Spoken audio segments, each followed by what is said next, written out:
My Uncle Emory's General Store at Marion Springs, Michigan. You know, when I was a kid growing up in the mid to late 1960s, my family never went for vacations to faraway and exotic places. The memories of our family vacations have helped me, though, through many lonely times as an adult. I would not trade those wonderful memories for anything, for nothing at all. We went to places like Tawas Lake, Houghton Lake, Caribou Lake, all in Michigan, and once to Canada. But anyways, we usually took a week-long vacation once a year, and then between times we would often go for day trips. Many times those trips ended up at Marion Springs, where my Uncle Emory and Aunt Thelma, who operated the Marion Springs General Store for many years after World War II, was at.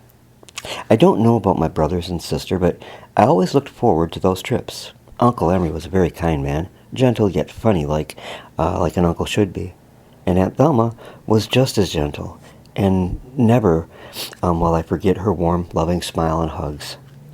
Always, when we were in the car and underway, Dad and Mom would admonish us that we were not to ask for any freebies from them. But we never had to, because Uncle Emory would always offer us a treat of gum or candy or pop, whatever we wanted. It seems as though when we arrived that Dad and Uncle Emory hung out in the stock room to talk while Mom and Aunt Thelma stayed up by the cash register.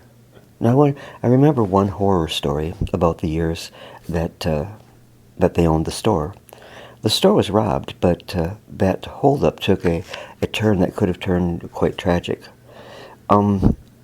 While one man was having Uncle Emory clean out the cash register at gunpoint, the other was taking Aunt Thelma and her son Wayne to the storage room, and it was his intent to murder them. I guess it came out that he made his intent very clear what he had planned to do. And the story goes that Aunt Thelma put up such a fuss and threw herself in front of her son to shield him that in the end the killer finally released them and fled with his companion. Their take? Around $20. When they when they retired, they had operated the Marion Springs General Store for a total of around 25 years, I believe. There was one last story about Uncle Emory and Aunt Thelma. By the way, it was a very popular store.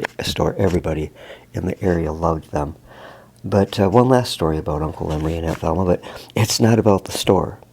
They had a Pomeranian dog, which they loved as though it was their child. And I can still remember seeing it. It was a beautiful little dog and very friendly. But the fuzzy little dog had one most embarrassing habit. The dog was housebroken, but when he had to poop, he would back himself up to a wall and do his business right there against the wall. So no matter how hard they tried to break him of that habit, it was really funny, though, to watch. And I have never seen another dog do anything quite like their little fella did. Well, hey, thanks for stopping by. Have a great evening, and God bless.